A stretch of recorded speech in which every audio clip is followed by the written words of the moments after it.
So you need a passport. And I'm telling you about your documents because these things take time. So if you want to go to become an au pair, you can't just up and go. These documents, sometimes they take 4 to 8 weeks depending on where you apply for them. So these are important things to have, especially your passport. Without your passport, you really can't do anything. When I came here, I did not know how to swim. And I had been told, don't tell anyone you don't know how to swim because no family will accept you. But this is dangerous because now I came here, I had told my family I know how to swim, but I did not know how to do that. And then they send you with their child to go swimming. I had to be tested for everything because they did not want me, because you're coming to work with kids. So they are very careful about your health. You have to be healthy before you come here. If you are unsure, just print out everything that you have it filed nicely, and just take everything. This is something actually I've learned in Germany. If I don't know what to take with me, I take everything that is relevant and I just file it. And if somebody asks for something, I know I have it. Remember, you're coming to a different country, you're coming to people you don't know, you're coming to a culture that you don't know. Hi everyone, welcome to another session of Far From Home Diaspora Conversations. This is your host Wambui. Today I'm doing a special session alone. This is why I'm sitting here alone. My fellow host Caro will be there on the next session. And this episode is a special request from one of you. Last time I told you about my story, how I came to Germany, how I was an au pair here. And one of you wrote me and asked me, could you please tell me the exact steps that you took? And this is why we've decided to have this as a video so that we can explain these steps again in a shorter compressed version. So in this episode, I'm simply going to tell you what you're going to need and the offices you might need to visit, and the most important documents that you're going to need. Okay, so the first thing that you're going to need is your documents. Your documents need to be in order. So you need a passport. And I'm telling you about your documents because these things take time. So if you want to go to become an au pair, you can't just up and go. These documents, sometimes they take 4 to 8 weeks depending on where you apply for them. So these are important things to have, especially your passport. Without your passport, you really can't do anything. And then you're going to need a family. So how you get a family is you can go to aupair.com, for example, and look for a family, or you can look for an agent. This is information you can find online. There are agents that will bring you to Germany or any other country. You can do au pair in different countries. You can do au pair in Canada. You can do au pair in Australia, in France. So the requirements are always different. So you're going to need a family. And then for Germany, you're going to need the language. So when I did mine, the requirement was A1. But right now it has gotten to B1. So you might need to check again, depending on which family you're going to. But the general requirement right now is B1. So you're going to need to go to a German school and get your language, B1. And what was important with the language for me, if in case you need to save the money, for me it was important because I didn't have a lot of money. It was important to look where can I save some money. So you can do your course in a different German school. There are different colleges in Nairobi. Like my college was diversity colleges where you could do several languages. So you can do your course in a different school, but you are going to need a Goethe certificate, which is also in Nairobi. So you can do your schooling somewhere else, and then you go and do the exam at the Goethe Institute. And Goethe is expensive. When I did my course last time, it was around 20,000 Kenyan shillings. This is 200 euros. But you can also, it could be that these costs have increased. I checked for you guys because I wanted to have some information for you, but I couldn't find the one specific amount. So you might need to check again. And it also depends on where you are. It could be like if you're in Kisumu, for example, that the cost is different than when you're in Mombasa or in Nairobi. So do check again how much money you're going to need for that. And being here has also really taught me to call people. If you're not sure about something, you will find a number at the website. Call them and ask them, or write them an email so that you have the specific information that you need. So once you have your passport, you have a family, and you have a language, now you're going to need to think about a visa. The visa process is going to take some time as well. So you might need 8 weeks, you might need 12 weeks. I don't know, sometimes it varies. If you have all the documents that you need, the process will be easier for you. The documentation process will just be much, much quicker. If you don't have all the documents in order, you might have to go back home, bring back your documents, then the whole thing starts again, and this will delay your process. So make sure you have all the documents you need for the visa.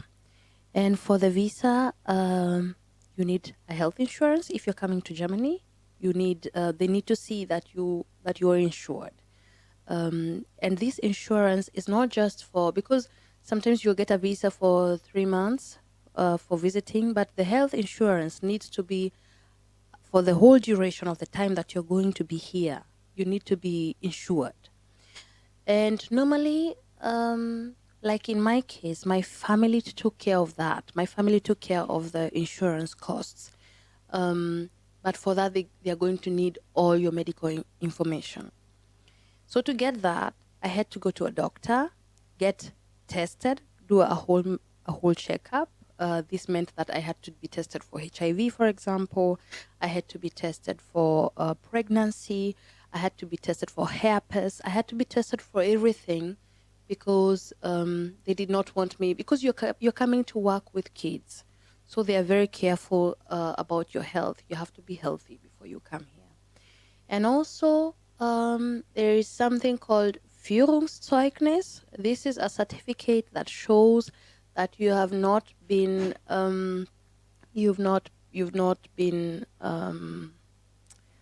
I forget how you say it in English, that you're not followed by the law, that you've not gotten into trouble with the law. So for me, this one, I had to go to Kiambu to apply for it. It depends on where your county is.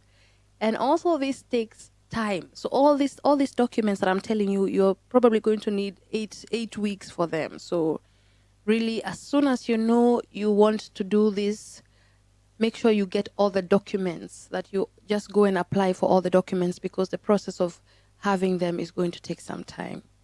So you need to be okay with the law, you need to be healthy. And then you send all this information to your family, and then the family now takes care of your insurance, which, as I said, is going to be the whole duration of the time you're here. Okay? And last time I told you about the age limit, because we were talking about the age limit. When can you come here? How old are you supposed to be?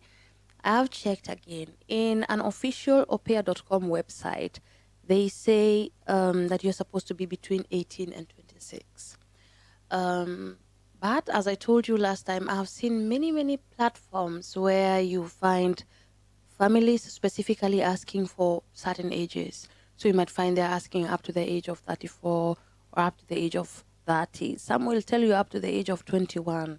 So some of these things, even if it's official, some of these things the family might say, but we want something specific. So you need to communicate with your family and see what they need from you.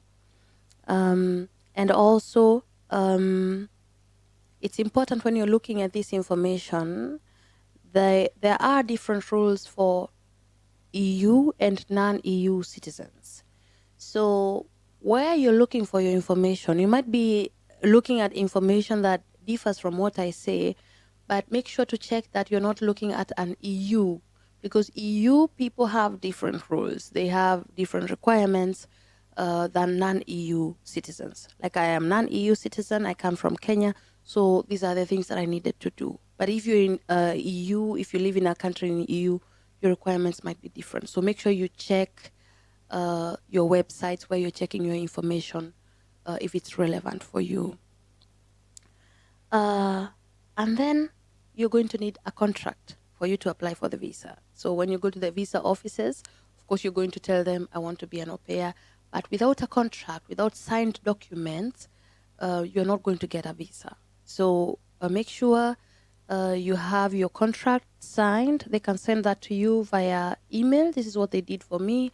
And then I went and printed those documents out so that you have this ready when you go to the visa, to apply for the visa, so that they can see, okay, this is a signed document by family so-and-so, and they have said your name, they are going to be welcoming you to their family. Now, some families might need you to write a motivation letter. This is not something I needed to do, but there are families that need you to say, I want to do this because I love working with kids, or I want to learn the language. They might ask you to write a motivation letter. So if this happens, it's not something that is totally strange. Families are different and they require something different from you. So if they want that from you, just tell them, just be honest. I've really learned, just be honest. Why do you want to come? And where are you getting your experience? Because again, you're working with kids, and people here are very specific about their kids. Who is working with their kids? Do you have any experience working with kids, or what is it something that you want to do in future? Is it something that is a preparation for you, or why would you like to do this? Or maybe you just think the German culture is very interesting, or you just want to go abroad and see and live another life. It's okay to say all these things. Sometimes they might ask you to write a motivation letter, but not necessarily. Not everyone writes you a motivation letter. And finally, the visa office might also ask you to have an invitation letter. Now, I told you about the contract. This is something different from the invitation letter. They might also ask you for this. This is not something that they always ask you for, but some might ask you to have an invitation letter. And an invitation letter is just a letter that has been written to you by the family. Like my family sent me a letter with pictures of them at the playground so that I could just have a little feeling of where am I going to go to. So you might need to have this. And if you are unsure, just print out everything that you have it filed nicely, and just take everything. This is something actually I've learned in Germany. If I don't know what to take with me, I take everything that is relevant, and I just file it. And if somebody asks for something, I know I have it. So don't risk it.